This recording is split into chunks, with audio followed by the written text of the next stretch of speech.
मूमल, कल तव्हां अस्पताल विया हो, डॉक्टरनि छा चयो? हाणे कीअं आहे तुंहिंजी तबियत? मां होश में किथे हुयमि, बस इहो ॿुधमि त डॉक्टर चवनि पिया दुआउनि जी ज़रूरत आहे, पर मां जीअण किथे थी चाहियां। जंहिंजी मां जीअरी हुजे हुनखे भला कंहिं ॿिए जी दुआउनि जी कहिड़ी ज़रूरत? वरी बि असां तुंहिंजे लाइ दुआऊं कंदा रहंदा आहियूं त तूं जल्दी सेहतमंद थी वञ। ज़ीनत, साह ते को वैसा न आहे, मुंहिंजी दिलि जीअण लाइ अमादा ई न आहे। जेसीं ताईं दाणो पाणी लिखियलु हूंदो आहे न, इंसान खे जीअणो ई पवंदो आहे। बीमारीअ ते मौत थोरी हूंदो आहे।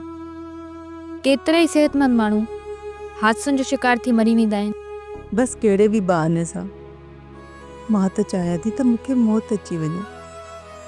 उहे बि जीअण जो कहिड़ो फ़ाइदो ज़ीनत? मुंहिंजो मलार त मूंखां जुदा थी वियो आहे। मां त तोसां मिलण आई हुयसि, तोसां बगड़ी ॻाल्हियूं करण आई हुयसि, पर तूं त पंज ई सुर खोले वेही रही आहीं।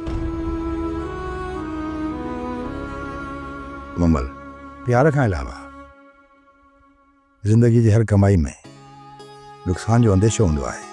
प्यार में वरी जान जो जोखिम हूंदो आहे। छा इन खां वधीक को नुक़सान थी सघे थो?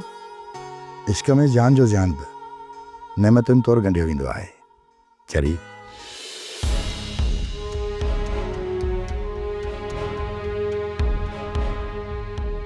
इहे मोती ॾाढा क़ीमती हूंदा आहिनि, हिननि खे ईअं ज़ियान न कर।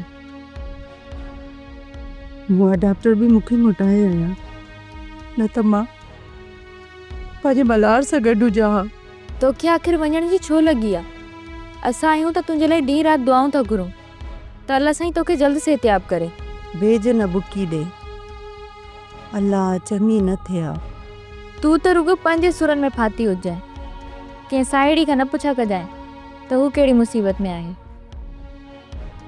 तोखे छा थियो आहे? सोडे सां संग न थियो छा तुंहिंजो? सोडो शायदि तक़दीर जो लिखियो न आहे। बाबा मूंखे ॿिए घर कढण जी तयारी में आहे। इन जो मतिलब पापो धोती वञी हंधि कयो। जॾहिं खां इन माई तव्हांजे घर में पैर रखियो न, मां सम्झी वियसि त हाणे तुंहिंजो ख़ैरु न आहे। पर तोखे शायदि अजब लॻे ऐं मुंहिंजी इन ॻाल्हि ते एतबार बि न अचे त माई फापुल बाबा खे ॾाढो सम्झायो त मूंखे सोडे खां न टोड़े, पर बाबा पिण कढी बि रहियो, का ॻाल्हि ॿुधण जे लाइ तयार ई न आहे।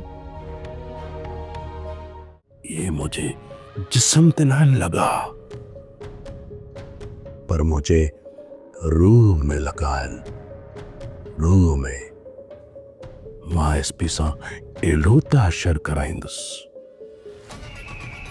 एड़ो त हशर कराईंदुसि जो यादि कंदो। वेरुन जी वस्ती, वेरुन जी वस्ती। सब्सक्राइब कयो असांजो official YouTube channel Sindh TV HD drama ऐं वधीक अपडेट लाइ बेल आइकन खे क्लिक करियो।